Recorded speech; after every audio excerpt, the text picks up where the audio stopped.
আমি একটা অপরাধ করে ফেলেছি মা। কি অপরাধ করেছিস তুই? বল, কি অপরাধ করেছিস?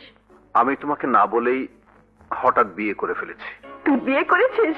আমাকে ক্ষমা করে দাও মা। আর আমি আমার বৌমাকে দেখতে চাই। এসো বৌমা, এসো। শোনো বৌমা, এই বাড়িতে আমি যখন বউ হয়ে এসেছিলাম, আমার শাশুড়ি এই গহনাগুলো আমাকে পরিয়ে দিয়েছিলেন। আর আজ আমি তোমার শাশুড়ি, আমি তোমাকে পরিয়ে দিচ্ছি।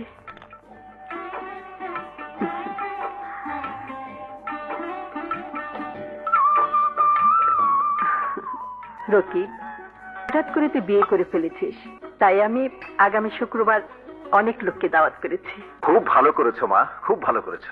বসো।